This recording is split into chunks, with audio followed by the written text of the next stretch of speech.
वाहिगुरू जी का खालसा वाहिगुरू जी की फतेह। गुरु प्यारी साध संगत जी, धन धन बाबा श्री चंद जी, धन धन श्री गुरु नानक देव जी महाराज दे वड्डे साहिबजादे सन। बचपन तो ही रिद्धियां सिद्धियां करामातां दे मालक सन। जदों 4 साल की उम्र इन्हां दी होई तां कहंदे हन सुल्तानपुर विच एक दिन एक साधु इन्हां दे घर दे बूहे दे लागे आके खड़ा हो गया ते आवाज़ दित्ती।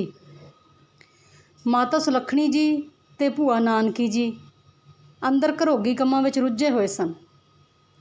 उन्हां नूं कोई पता ना लगा कि बाहर कोई भिख्या लैण लई संत आया है, पर बाबा श्री चंद जी बाहर दियोड़ी दे लागे अपनी खेल विच मस्त सन। जद इन्हां दी नज़र उस संत दे उत्ते पई ते कहंदे ने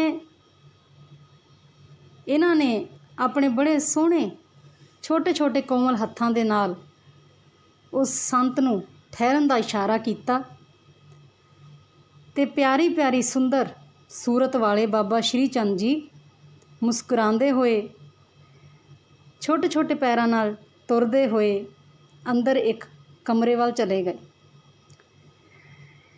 इन्हां महापुरुषां ने जदों बालक रूप बाबा श्री चंद जी दे तक्या ते कहंदे ने एक अलौकिक जी खिच इन्हां नूं पई।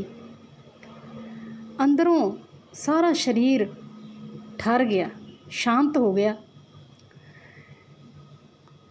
इन्हां ने कदी भी अज तक ऐसा तप तेज वाला नूरी मस्तक वाला इन्नी छोटी उम्र का बालक नहीं सी देखा। ये हजे सोच ही रहे सन कि बाबा जी अपने हाथ विच कुछ लैके वापस आ गए। आके इन्हां ने संत वाल अपना हथ कर दिता भिख्या देण वास्ते। उन्हां महापुरुषां ने जो बड़ी बेसबरी दे नाल इन्हां दा इंतजार कर रहे सी, मुड़ इन्हां दी नूरानी शक्ल वेखण वास्ते तरस रहे सी। अपना कमंडल जो सी ना इन्हां दे अगे कर दिता। साध संगत जी, बाबा श्री चंद जी ने अपना हथ जो सी ना मुठ जो भरी हुई सी उस कमंडल विच खाली कर दिती। जदों खाली कीती तां ओह कमंडल हीरे जवाहरात कीमती मोतियां दे नाल लबालब भर गया। इउं जगमगा उठिया जिवें कि होमे दी मैल दे नाल काला होया दिल ज्ञान दी लो नाल रोशन हो जाता है। महापुरुष दे पैरां थल्लियों जमीन निकल गई।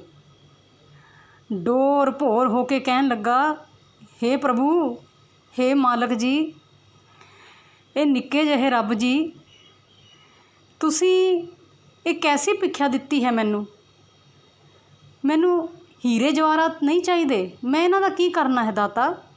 मैनू आटे दी भिख्या पावो। इन्हां हीरियां नूं वेख के हकूमत दे सिपाही तां मैनू फड़ के लै जाणगे, पुछणगे कित्थों लिआया इतना धन। हले महापुरुष इंज दी गल्लां कर ही रहे सन कि अंदरों माता सुलखणी जी ते भूआ नानकी जी भी आ गए। ये अचंबा देख के हैरान परेशान हो गए। फिर बाबा श्री चंद जी नूं बेबे नानकी जी ने कुछड़ चुक्या ते अंदर लै गए। पुछन लगे, पुत्तर ये हीरे मोती कित्थों लिआए सी। बाबा जी ने अपने कोमल जहे निक्के हत्थां दे नाल छोलियां दी खुली हुई बोरी वाल इशारा कर दिता। साध संगत जी, बेबे जी ने जब छोलियां दी बोरी नूं मूँह नूं थोड़ा होर खोल के वेख्या ते अंदर छोले ही छोले भरे हुए सी। लेकिन वो समझ गए सी कि बाबा श्री चंद जी दे पवित्र हत्थां दी छोह नाल ये छोले भी हीरे बन गए सन। माता सुलखणी जी ते भूआ नानकी जी एक कोतक वेख के बड़े प्रभावित होए। संत जी नूं बेनती कीती कि ये बाबा जी भिख्या लै जाओ, मौज करो। इस परमात्मा रूप बालक ने तुहाडे ते बख्शिश कीती है, ਗੁਰੂ ਨਾਨਕ ਦੇਵ ਜੀ ਮਹਾਰਾਜ ਦੇ ਸਾਹਿਬਜ਼ਾਦੇ ਬਾਬਾ ਸ਼੍ਰੀ ਚੰਦ ਜੀ ਦੀ ਕਿਰਪਾ ਹੋਈ ਹੈ ਤੁਹਾਡੇ 'ਤੇ। ਜਿਹੜੀ ਤੁਹਾਡੀ 4 ਦਿਨਾਂ ਦੀ ਜ਼ਿੰਦਗੀ ਹੈ ਨਾ, ਇਹ ਸੌਖੇ ਨਾਲ ਗੁਜ਼ਾਰੋ, ਉਸ ਪਰਮਾਤਮਾ ਦਾ ਭਜਨ ਕਰੋ। ਇਹ ਸੁਣ ਕੇ ਸੰਤ ਜੀ ਨੇ ਸਿਰ ਝੁਕਾ ਲਿਆ ਅਤੇ ਬਾਬਾ ਸ਼੍ਰੀ ਚੰਦ ਜੀ ਨੂੰ ਪ੍ਰਣਾਮ ਕਰਦਿਆਂ ਹੋਇਆਂ ਧੰਨ ਗੁਰੂ ਨਾਨਕ ਆਖ ਕੇ ਚਾਲੇ ਪਾਏ ਅਤੇ ਜਾਂਦੇ ਜਾਂਦੇ ਕੀ ਆਖਿਆ, ਸਭਨਾ ਜੀਆਂ ਕਾ ਇੱਕ ਦਾਤਾ, ਸੋ ਮੈਂ ਵਿਸਰ ਨਾ ਜਾਈ। ਵਾਹਿਗੁਰੂ ਜੀ ਕਾ ਖਾਲਸਾ, ਵਾਹਿਗੁਰੂ ਜੀ ਕੀ ਫਤਿਹ।